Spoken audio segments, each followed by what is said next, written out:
This project is based on They All Saw a Cat by Brendan Wenzel. As you read the book, you're going to discover that everybody sees this cat differently. So the child sees the cat nice and cute and fluffy, but the dog doesn't really care for the cat, so that dog sees the cat kind of loud with a big bell and not very attractive. But there's a fox who sees the cat nice and plump and maybe a good meal. So every single animal in this book or person sees the cat very differently. We're going to concentrate on the way the child sees the cat. So if you take a look here, we have a very cute, fluffy cat. That's the way the child sees it. Just very, very cute and fluffy and lovely. Let's draw a nice, cute, fluffy cat. Now we're ready to draw our cat just like the child saw the cat in the book, They All Saw a Cat. We're going to start out with a big capital letter U. This should be filling up most of your page. So about half. It's the largest part of this cat. And from that big capital U, we're going to round out the tops and come down to create the ears. Round off the tops and come down. At the top of the head, you'll make a curve, just like that. Now we're going to work on the face a little bit. So in the book, the child actually sees the nose as a heart. I think because he loves his cat so much. And then the mouth is nice and large. It looks like a big capital W. The middle of the W goes right to the bottom of that heart. Big W. Then the eyes are a rainbow curve going up and back down. Again, these eyes are absolutely huge. They love the child and the child loves this cat. From the bottom of this rainbow curve, we're going to do a lower curve, kind of going down and back up. And then we can make the eyes looking in any direction, but in the book it has the circles up on the side like this, kind of looking at the child, looking up at the kiddo. In the ears, there's a line that goes across and then a curved line that goes across, a curved line up. And I think on the face he also includes some whiskers. So now we have the head done. We're going to move down on our cat where we see this red collar. So we just added a line down all the way across and back up again. Now let's make the bell. It has a big golden bell down at the bottom.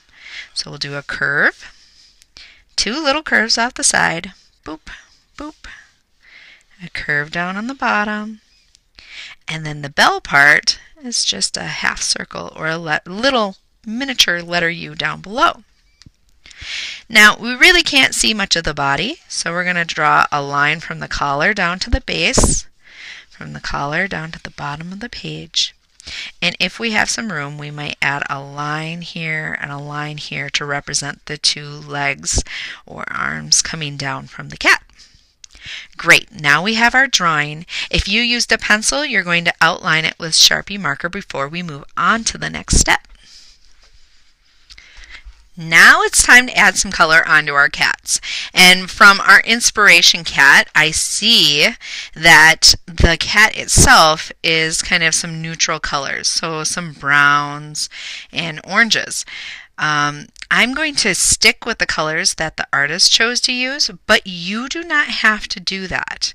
Now notice I went into my paints, I loaded my brush. That's called loading my brush when I get the paint onto my brush, and I'm bringing it over and carefully painting inside the lines that I have created. I'm trying to make sure that the bristles are going the same direction at all times, so I'm being very gentle with the brush, and I'm also going into my water on a regular basis, rinsing it off, dabbing it on the side, or using a paper towel, and then grabbing some more color to add in the spaces where I want, in this case, to be brown.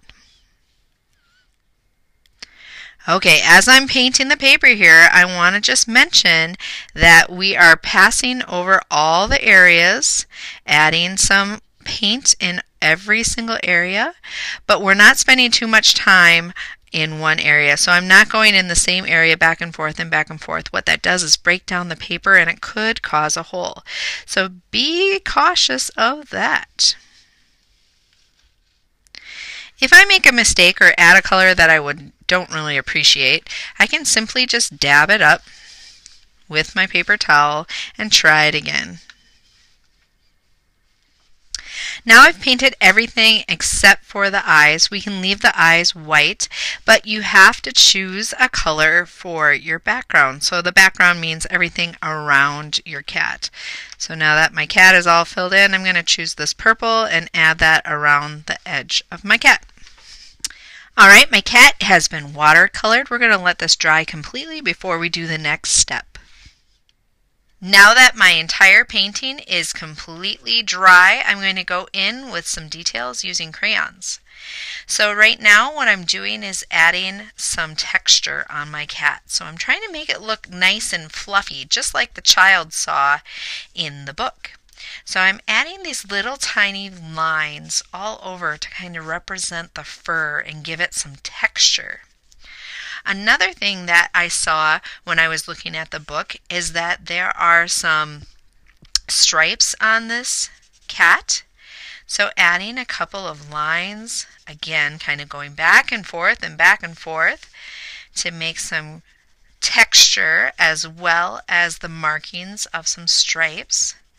It can look something like that, and I'll continue with my texture here.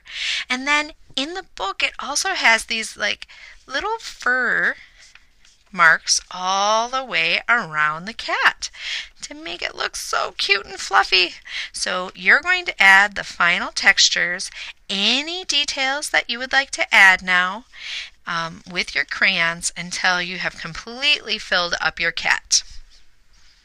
There we have it, our final cat. It is full of beautiful color and texture.